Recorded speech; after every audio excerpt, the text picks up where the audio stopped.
Now, this is a very important document as a Japan White Paper 2020. And if you go on to the fourth and the fifth slide, where we are trying to get the extracts. Now, the extracts are mainly what is relevant in our context. That is the Indian and the Chinese context, as well as some aspects in the geopolitical context. So, we are trying to look at, because this important document in many ways also underlines what are the current trends, what are the current developments, and how the reactions are going to take place as far as the India-China contest is concerned. So let's look at what the Japanese white paper says. Firstly, on the geopolitical developments. Of course, many of these things are very well known to all of you, but I thought it's good to see what is the perspective. First is, it says that uncertainty over the existing interstate relations across political, economic and military is going to continue. Now, this is what we have discussed many times in our deliberations earlier also, as to the uncertainty that is likely to continue, and this is going to be across many spectrums. So this is something which is a well established fact. The second is what is the Japanese are looking at, the hybrid warfare and the grey zone warfare. Now, particularly if you look at the situation between India and China and the line of actual control, it is a grey zone context which is being used here. It is an area where there is a fault line, where there is a grey zone. It is not an area which is not fully accepted as owned by the other side. For example, if India is saying that the line of actual control passes through along this particular features, on the Chinese side they are having a different alignment on the line of actual control. So this is the grey zone which is being exploited by the Chinese side to advantage this time, and that is what the Japanese are also talking about, the grey zone. Now, this is not only grey zone in the territorial area. This grey zone can be in the political, it can be the economic sphere, it can be in the socio-political sphere, socio-economic sphere, technological sphere.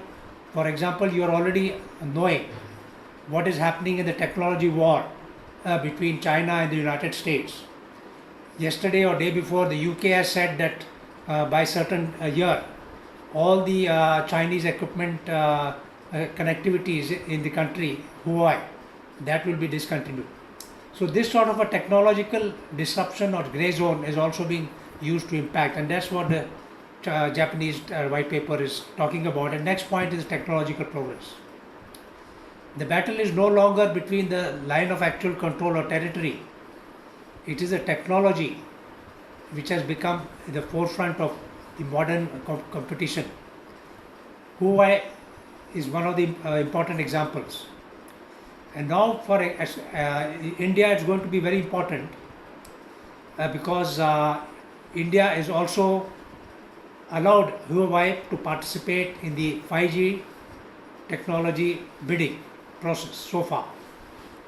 Though the US has putting pressure not to allow it, but India has allowed so far. So we got to wait and see how this India-China present standoff, how it impacts the technology battle, is something which is very worth observing.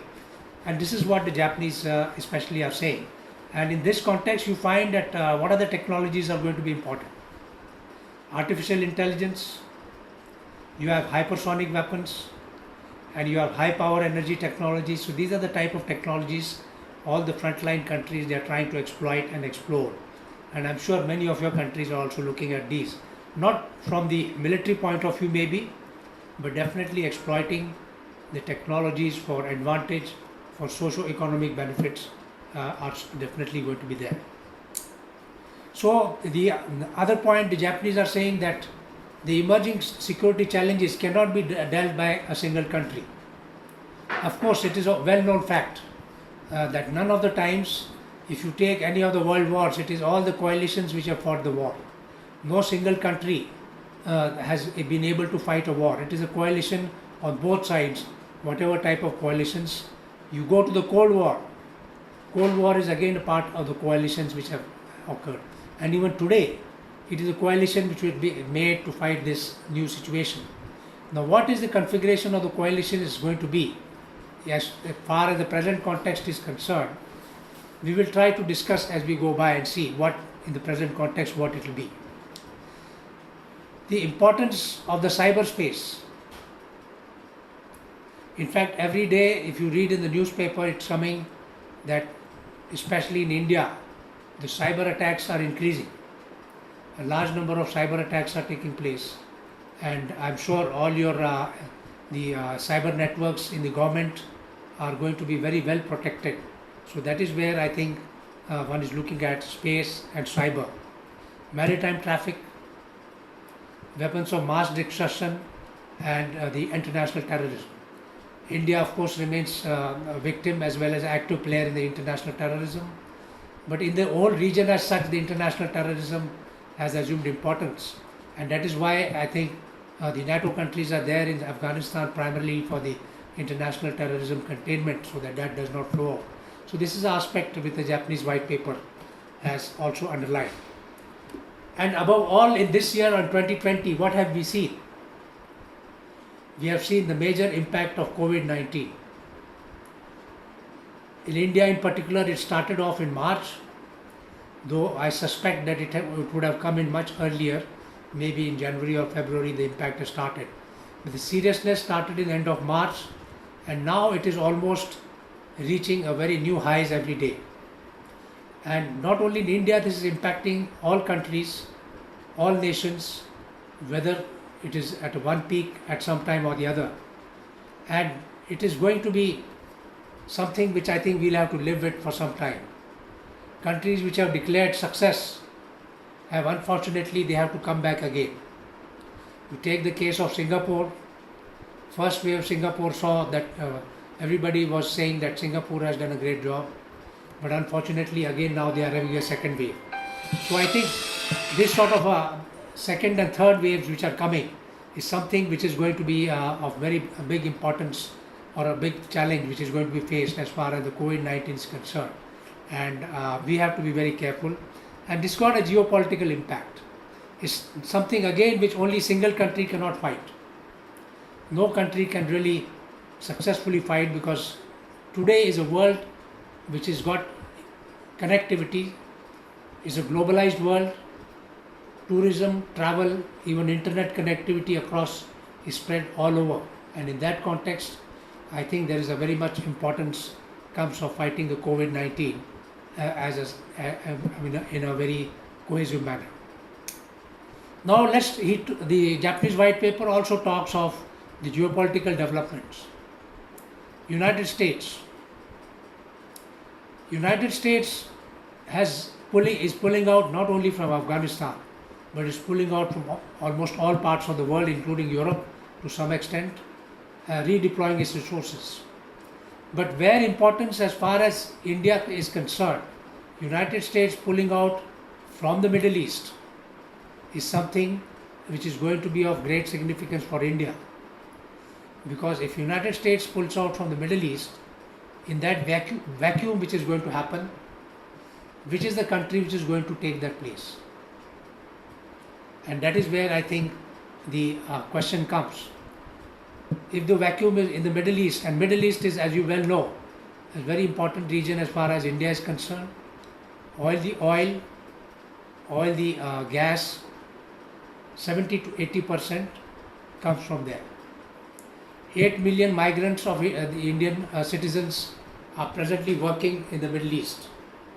So imagine that the impact is going to have if there is a vacuum, and that vacuum, who is going to occupy the vacuum? Is it going to be Russia? Russia does not have the economic muscle at present to occupy that. Is it going to be the European Union? Yes, economic muscle, but what about the military aspect of it, security aspect? European Union does not have that type of security impact. Is it going to be India? India does not have the military or the economic muscle to be part, to replace the United States, even in a small measure, despite India's close links with the countries. So what ultimately boils down that it could be China. And China is not only having, but it has got the intention also to sort of try to come to the Middle East, because China's oil comes from the Middle East. China's large interests are there in the Middle East. So in this context, I think the vacuum which is being filled by the United States is something which we'll have to look at. At the same time, United States is moving into the Indo-Pacific. In fact, Secretary of State Mike Pompeo, when he was in a discussion in Europe itself, he said that we are trying to reduce the forces in Europe because we have to deploy to the Indo-Pacific, because the threat to us is more from China now than in the context in Europe. So in that context, in what way and how far the United States moves into the Indo-Pacific and what will be the impact, it remains to be seen. You must have heard read yesterday and the last week, 2 United States aircraft carriers were there in the Middle East.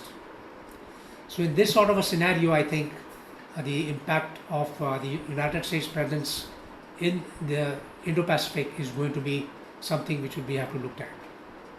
So these are the critical areas, I think, summarized for all of us. In fact, this defense white paper of Japan, which comes every year, annually it comes, and this is very categorically synthesized it. Now what about China?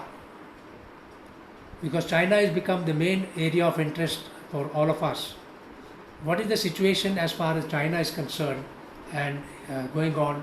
Appreciation by the Japanese.